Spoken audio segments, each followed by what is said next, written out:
Order in the court! Today we're here to present the case of Brown versus Board of Education for Dummies, which is you guys. Yeah, get ready for a wild ride through the Supreme Court. Let's start with the constitutional connection. The central constitutional issue is that the case was whether racial segregation in public schools violated the Equal Protection Clause of the 14th Amendment. That's right. Now onto the key facts. In 1954, a young girl named Linda Brown had to travel a long way to attend her segregated school in Topeka, Kansas. But her dad, Oliver Brown, wasn't having any of it. He teamed up with the NAACP and filed a lawsuit against the Topeka Board of Education.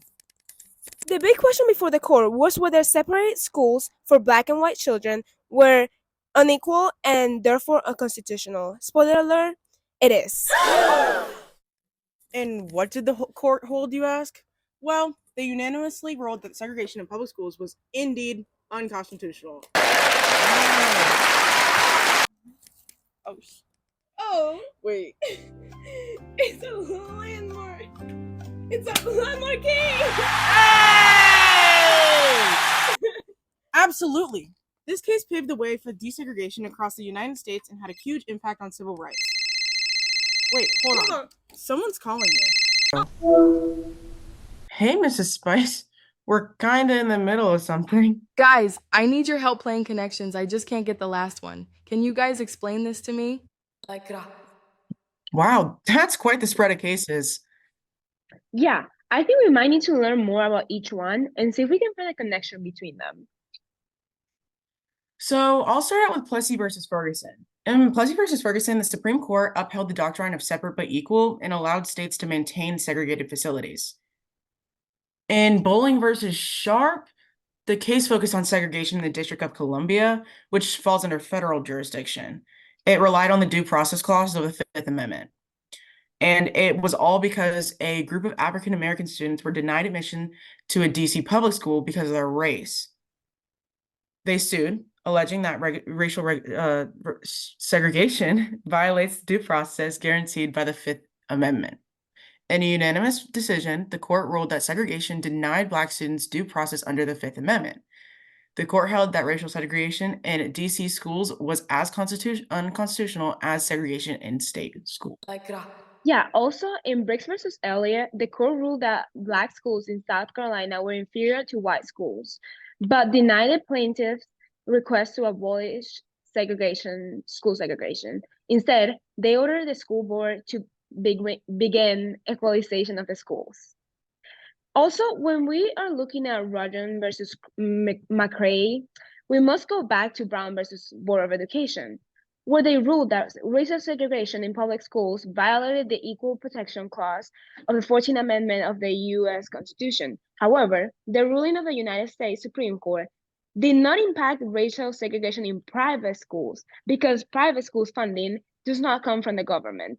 This allowed a loophole as the court ruled that segregation in public schools, not every school, violated the 14th Amendment. As such, parents who wanted to continue sending their child to only white-only schools, send them to private schools established to serve only white students. I think the category might be cases that connect to Brown versus Board of Education. Okay. Because in Bowling versus Sharp, the court held that if the Constitution prohibited racially segregated public schools in states, it would be unthinkable to impose a lesser duty on the federal government. Thus, Bowling versus Sharp mirrored the decision in Brown versus Board of Education, asserting that segregation in the District of Columbia was as unconstitutional as segregation in the states. And regarding Plessy versus Ferguson, Brown versus Board of Education overturned Plessy versus Ferguson and ruled that segregating schooling violated the 14th Amendment and everybody's guarantee of equal protection of law. I think the decision marked a major victory for civil rights, and all of these did. Yeah, you're right. All of these are somehow related to Brown versus Board of Education. Connections. Okay, well, thanks, guys, for the help. Don't forget to listen to my new single. Anytime. It's not like we're doing anything. It's not like we were in the middle of anything. Well, I guess we can thank our special guest for the Insightful connections. Wait, what were we talking before they call us? Oh, let's get back into the rule. Oh, that's right. How did the court resolve that question with the ruling in Brown versus Board of Education? Well, the Supreme Court unanimously ruled that the separate but equal educational facilities for racial minorities were inherently unequal and violated the Equal Protection Clause. They basically said segregation, hey man, that's not cool. Not around here, partner. Not around here.